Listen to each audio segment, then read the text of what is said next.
வடகொரியா உருவானது. 1948 செப்டம்பர் 9 கொரிய தீபகற்பத்தின் வடபகுதியில் DPRK என்று அழைக்கப்படும் Democratic People's Republic of Korea நிறுவப்பட்டது.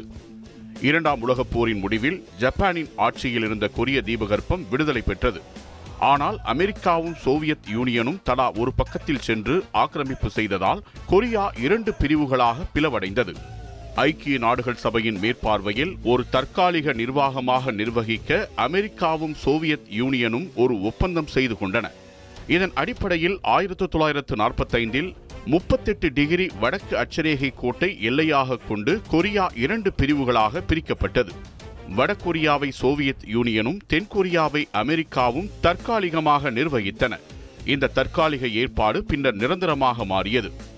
அமெரிக்காவும் சோவியத் யூனியனும் இரு வேறுபட்ட அரசியல் அமைப்புகளை ஊக்குவித்தன.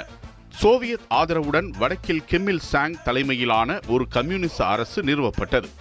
சோவியத் பாணியில் நில உரிமை சீர்திருத்தம், தொழில்துறை தேசியமயமாக்கல் போன்ற கொள்கைகள் அமல்படுத்தப்பட்டன. அதே நேரத்தில் தெற்கில் அமெரிக்காவின் ஆதரவுடன் சிங்மன் ரீ தலைமையிலான ஒரு முதலாளித்துவ அரசு உருவானது. இரண்டு நாடுகளும் முழு கொரிய தீபகற்பத்திற்கும் தாங்களே சட்டப்பூர்வமான அரசாங்கம் என உரிமை கோரின. 1948 ஆகஸ்ட் 15 தெற்கில் ரிப்பப்ளிக் ஆஃப் கொரியா எனப்படும் கொரிய குடியரசு நிறுவப்பட்டது. 1948 செப்டம்பர் 9 வடக்கில் Democratic People's Republic of Korea எனப்படும் கொரிய ஜனநாயக மக்கள் குடியரசு நிறுவப்பட்டது.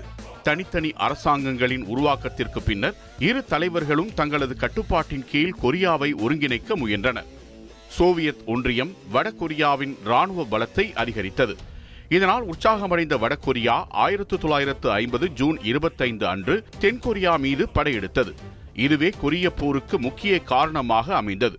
பனிப்போரின் ஒரு அங்கமாக அமெரிக்கா தென்கொரியாவுக்கும், சோவியத் யூனியன் மற்றும் சீனா வடகொரியாவுக்கும் ஆதரவளித்தது போர் தீவிரமடைய வழிவகுத்தன. இதன் மூலம் வடகொரியாவில் DPRK அறிவிக்கப்பட்டது. ஒரு சுதந்திர அரசின் உருவாக்கமாக மட்டுமல்லாமல் பனிப்போர் காலத்தில் இரண்டு வல்லரசுகளின் போட்டி காரணமாக கொரிய தீபகற்பம் இரண்டு வெவ்வேறு நாடுகளாக பிரிந்ததை உறுதி செய்த முக்கிய நிகழ்வாக வரலாற்றில் இடம்பெற்றது.